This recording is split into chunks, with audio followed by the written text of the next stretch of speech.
Salam dan bahagia, selamat pagi. Ini kita berdiskusi tentang cara 3, yaitu hitung peluang pada praktikum statistika secara online. Nah, tujuannya satu, mengenal rumus dasar hitung peluang. Kemudian yang kedua, menggunakannya dalam pemecahan masalah hitung peluang. Yang ketiga, mengenalkan permutasi dan kombinasi.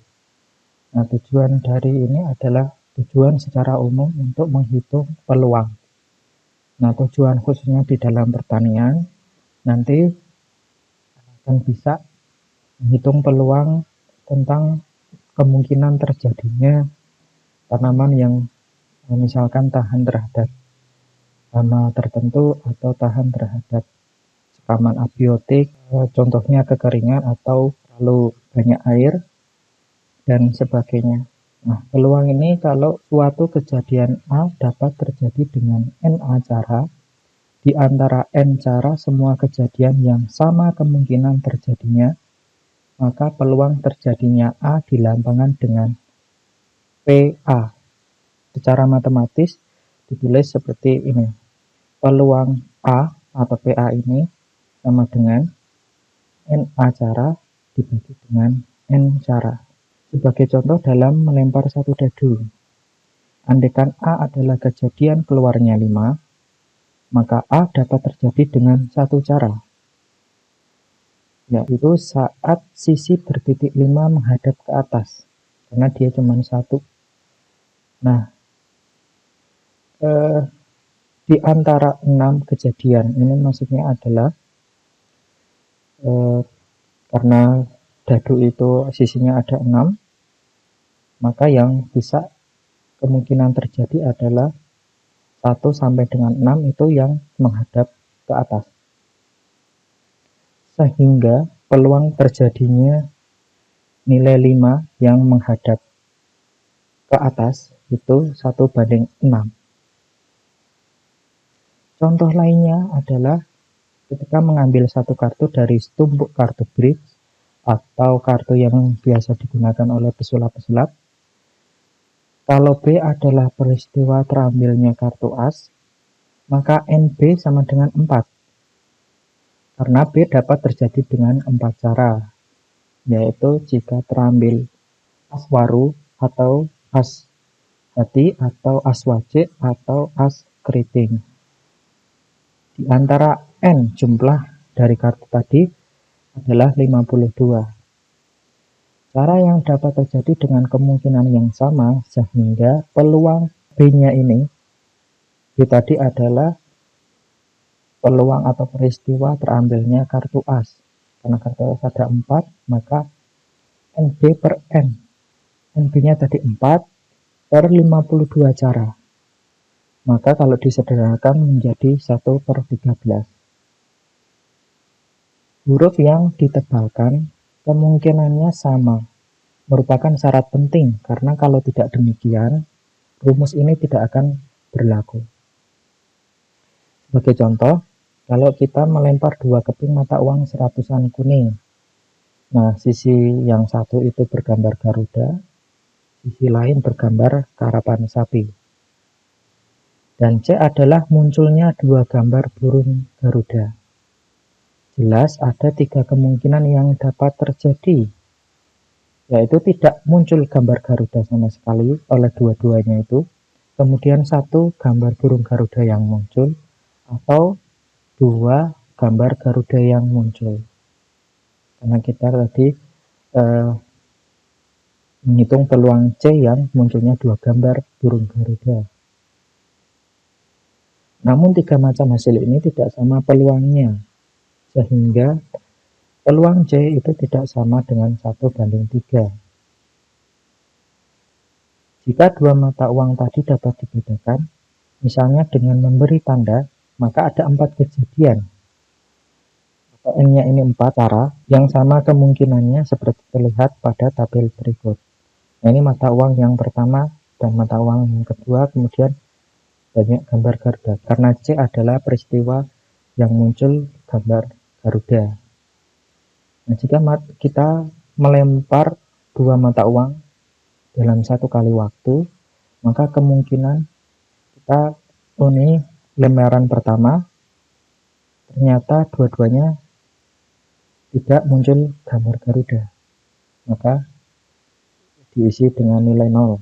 Kemudian yang pelemparan kedua ternyata muncul satu burung Garuda. Kemudian lemparan ketiga ternyata cuma satu gambar burung Garuda. Pada lemparan berikutnya muncul 2 burung Garuda. Nah, karena C tadi adalah munculnya 2 gambar burung Garuda, maka jumlahnya ada 2 sehingga peluang C itu 1:2. Nah, ini sebagai latihan, jika kita mengambil satu kartu dari tumpukan kartu bridge, jumlahnya kita ketahui 52. A adalah peristiwa terambilnya kartu hitam. Kartu hitam itu apa aja? Ada keriting dan ada waru. Nah, masing-masing jenis keriting maupun waru ini berjumlah 13. Kalau ada keriting dan waru maka jumlahnya 26.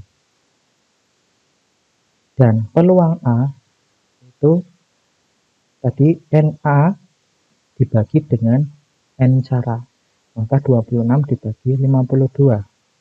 Disederhanakan berarti setengahnya 1:2. Nah, sedangkan kalau B adalah peristiwa terambilnya kartu gambar kaki atau J. Nah, di kartu bridge itu ada 4 jenis kartu. Hati, wajik, waru, dan keriting. Nah, masing-masing jenis ini ada kaki J, maka 3 kali 4, 12. Yang B-nya adalah 12.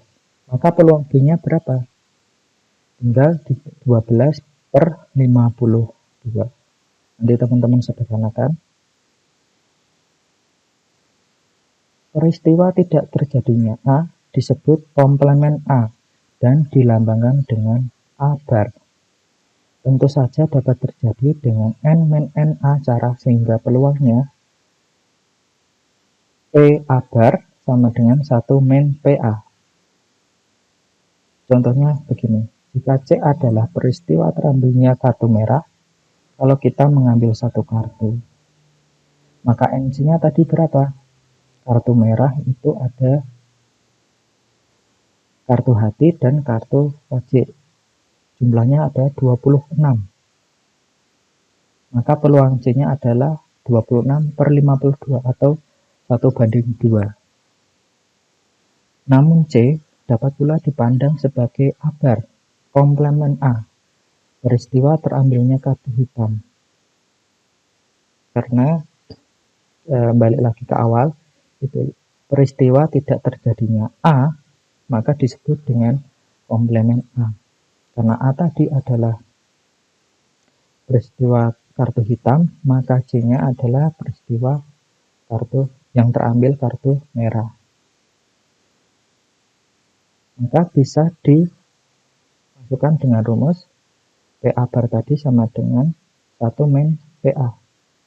Maka peluang C, karena C ini adalah komplemen dari A, maka 1 PA sama dengan 1:2. Karena tadi A itu adalah kartu hitam, jumlah totalnya ada 26 dibanding 52, berarti 1:2, maka 1 dikurangi 1/2 adalah 1/2. Nah, A dan A bar ini disebut sebagai 2 peristiwa yang saling asing atau saling meniadakan. Karena terjadinya A menyebabkan A bar tidak terjadi, dan demikian juga sebaliknya. 2 peristiwa yang tidak demikian disebut tidak saling asing. Karena tadi A itu adalah peristiwa terambilnya kartu hitam, dan A bar atau komplemen A itu peristiwa terambilnya kartu merah. Nah, ketika pengambilan di kartu hitam itu tidak menyebabkan kartu merah terjadi, atau kita ambil satu kartu, setumpukan kartu itu, peluangnya untuk mengambil kartu hitam tidak akan mempengaruhi peluang pengambilan pada kartu merah. Itu dalam satu kali waktu pengambilan. Jika A dan B merupakan dua peristiwa yang saling asing, maka peluang terjadinya A atau B dilambangkan dengan P A gabungan B. Rumusnya, peluang A gabungan B sama dengan PA ditambah PB. Contohnya, kalau kita mengambil satu kartu dari setumpuk kartu bridge, A itu merupakan peristiwa terambilnya kartu as, dan B merupakan peristiwa terambilnya kartu angka. Karena kita mengambil satu kartu, nah jika yang terambil adalah kartu as, peristiwa A, otomatis tidak terambil kartu angka, tidak terjadi peristiwa B. Tapi sebaliknya, jika terambil kartu angka, terjadi peristiwa B, otomatis tidak terjadi peristiwa A. Jadi A dan B adalah saling asing. Maka PA tadi berapa? Kalau A itu adalah kejadian atau terjadi peristiwa pengambilan kartu as. Kartu as itu ada 4 jenis. Jadi 4/52. Dan PB itu adalah peristiwa terjadinya pengambilan kartu angka. Pada kartu bridge, kartu angka itu jumlahnya adalah 40. Maka 40/52. Sehingga PA gabungan B itu PA ditambah PB.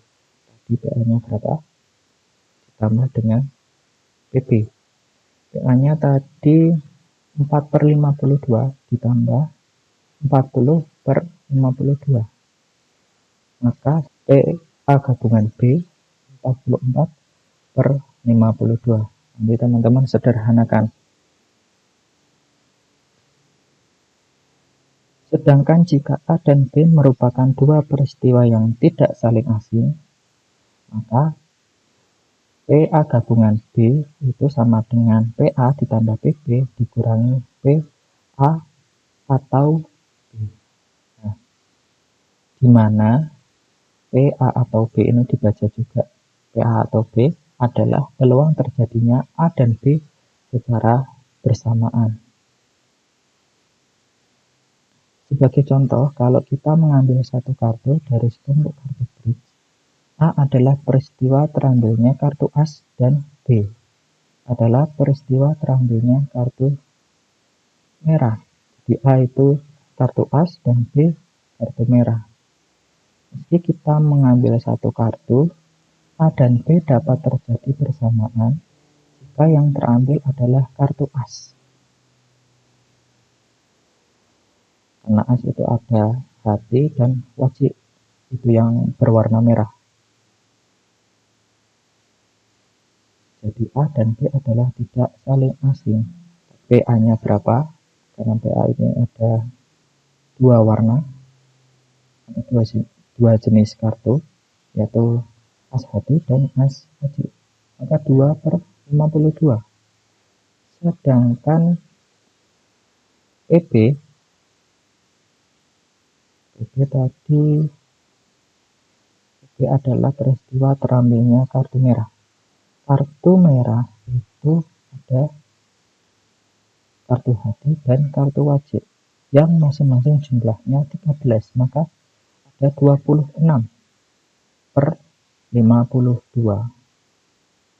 PA atau B ini dibaca ini dimana PA atau B adalah peluang terjadinya A dan B secara bersamaan.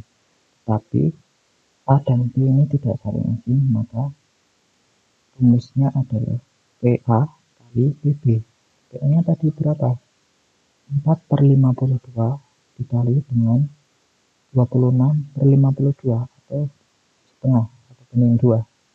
Nah, sehingga PA gabungan B karena tidak saling asing itu adalah PA tadi 4/52 ditambah dengan PB 1/2 dikurangi dengan PA atau B. Tadi PA atau B, tentunya sudah menghitung ini, tinggal dimasukkan. Nah, ini rumus PA gabungan B jika A dan B ini tidak saling asing. Kalau PA dan B-nya ini saling asing, maka rumusnya di rumus yang ketiga. Yang berikutnya adalah peristiwa yang saling independen dan peluang bersyarat. Dua peristiwa A dan B dikatakan saling independen jika terjadinya A atau tidak terjadinya A tidak mempengaruhi peluang terjadinya B atau sebaliknya. Jika terjadi tidaknya A mempengaruhi peluang terjadinya B, maka A dan B disebut saling dependen atau saling ketergantungan.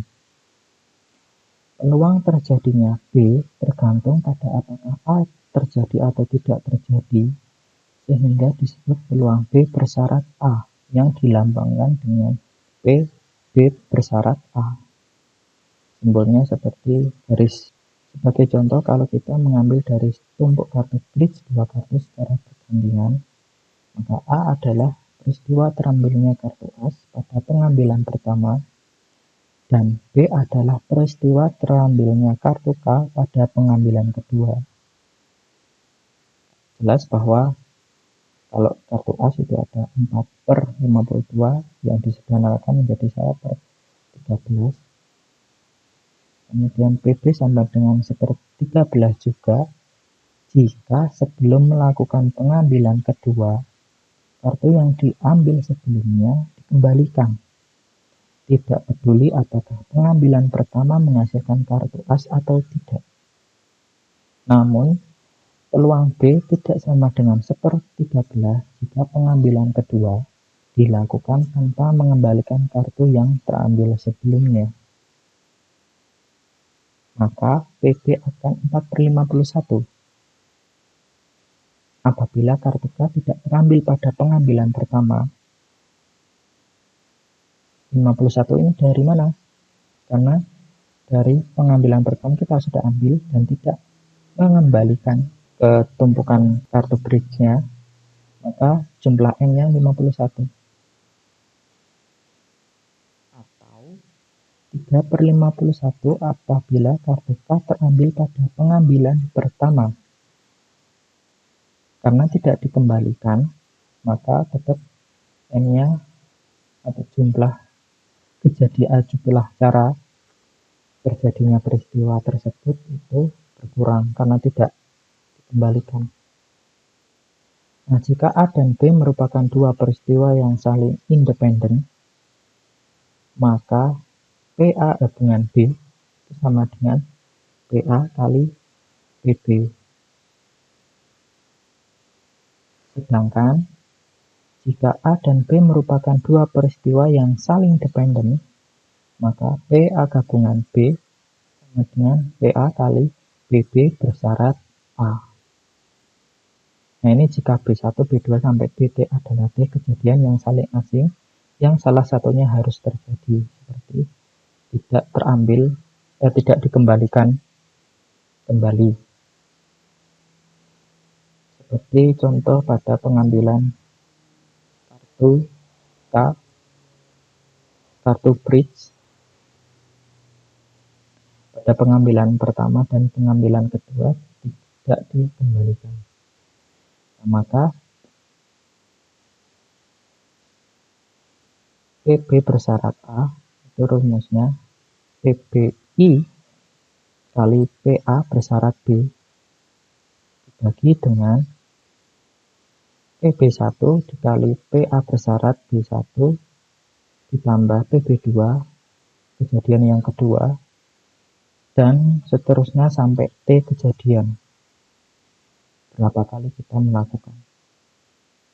Nah, ini dikenal dengan hukum Bayes.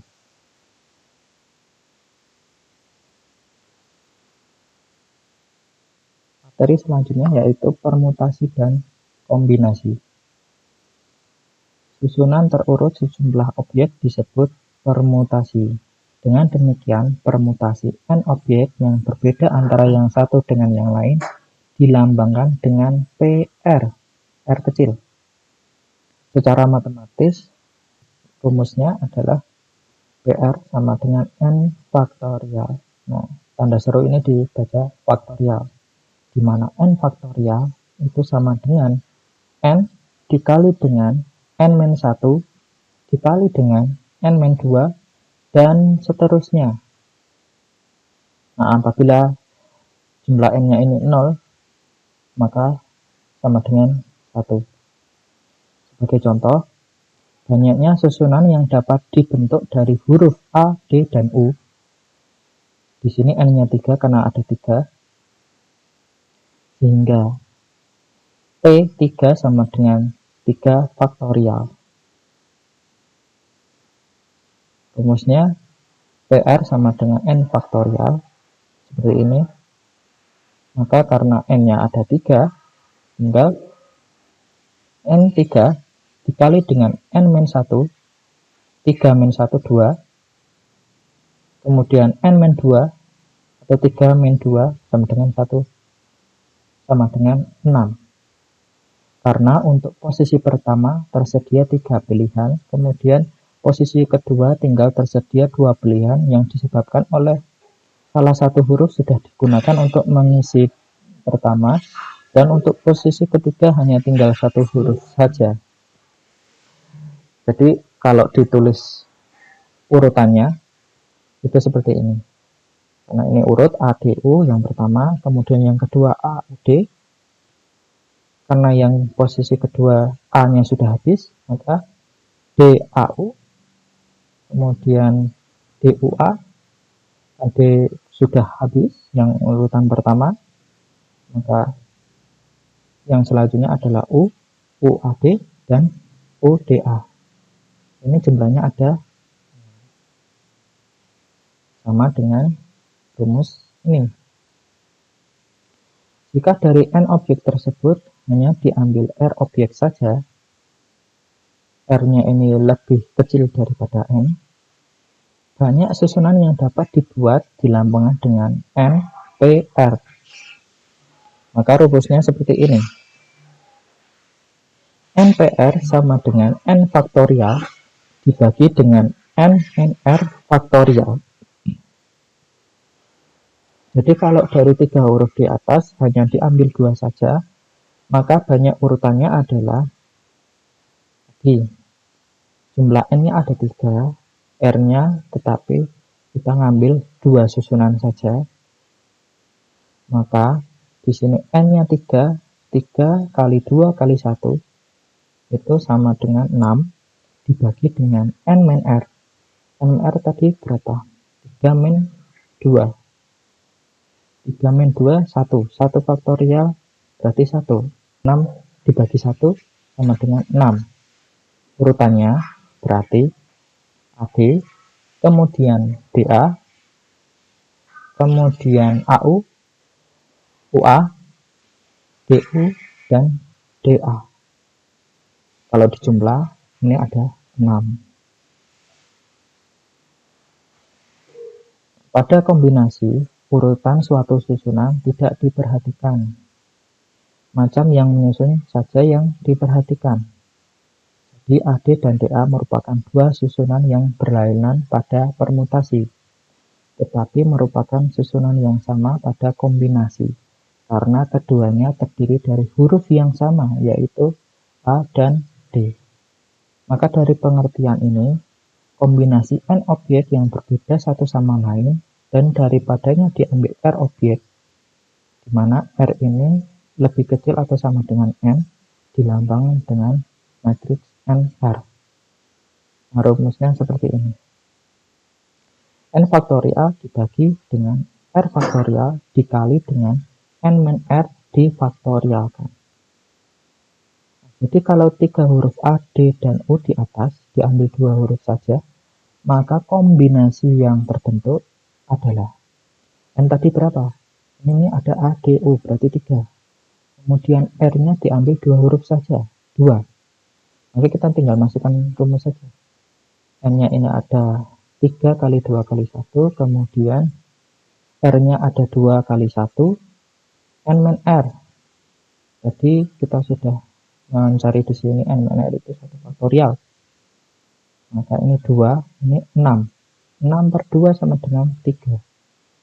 Jadi kombinasinya ada 3. Jika n objek yang dibicarakan tidak berbeda antara yang satu dengan lainnya, melainkan sebanyak n1 merupakan golongan 1, n2 merupakan golongan 2, dan seterusnya sampai akhirnya nt, yaitu golongan ke T, sehingga n1 tambah n2 sampai nt sama dengan n. Maka permutasinya adalah n faktorial dibagi dengan n1 faktorial kali n2 faktorial sampai dengan nt faktorial. Ini di sini ada petunjuk dalam pemecahan masalah hitung peluang. Yang pertama, di saat menjumpai kata atau, tentukan apakah kejadiannya saling asing. Dalam hal ini gunakan rumus ketiga. Atau tidak saling asing, gunakan rumus yang keempat.